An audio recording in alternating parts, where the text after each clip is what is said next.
Praise the lord.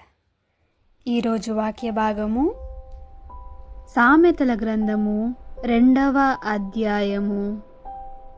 నా కుమారుడా, నీవు నా మాటలను అంగీకరించి నా ఆజ్ఞలను నీ యొద్ద దాచుకొనిన ఎడల, జ్ఞానమునకు నీ చెవియొగ్గి హృదయపూర్వకముగా వివేచననభ్యసించిన ఎడల, తెలివికై మొరపెట్టిన ఎడల, వివేచనకై మనవి చేసిన ఎడల, వెండిని వెదికినట్లు దాని వెదికిన ఎడల, దాచబడిన ధనమును వెదికినట్లు దాని వెదికిన ఎడల, యెహోవా యందు భయభక్తులు కలిగియుండుట ఎట్టిదో నీవు గ్రహించెదవు.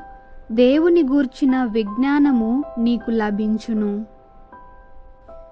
యెహోవాయే జ్ఞానమిచ్చువాడు, తెలివియు వివేచనయు ఆయన నోట నుండి వచ్చును. ఆయన యథార్థవంతులను వర్ధిల్లజేయును. యుక్త మార్గము తప్పక నడుచుకొని వారికి ఆయన కేడముగా నున్నాడు. న్యాయము తప్పిపోకుండా ఆయన కనిపెట్టును. తన భక్తుల ప్రవర్తనను ఆయన కాచును. అప్పుడు నీతి న్యాయములను, యథార్థతను, ప్రతి సన్మార్గమును నీవు తెలుసుకొందువు. జ్ఞానము నీ హృదయమున జొచ్చును. తెలివి నీకు మనోహరముగా నుండును. బుద్ధి నిన్ను కాపాడును. వివేచన నీకు కావలి కాయును. అది దుష్టుల మార్గము నుండియు, మూర్ఖముగా మాటలాడు వారి చేతిలో నుండియు నిన్ను రక్షించును. అట్టివారు చీకటి త్రోవలలో నడువవలెనని యథార్థ మార్గములను విడిచిపెట్టెదరు. కీడు చేయ సంతోషించుదురు. అతిమూర్ఖుల ప్రవర్తన యందు ఉల్లసించుదురు. వారు నడుచుకుని త్రోవలు వంకరవి. వారు కుటిల వర్తనులు.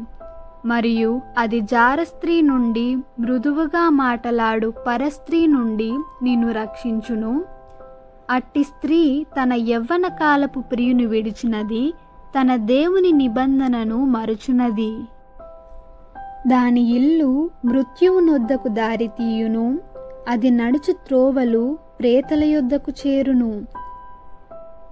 దాని యొద్దకు పోవు వారిలో ఎవరునూ తిరిగిరారు.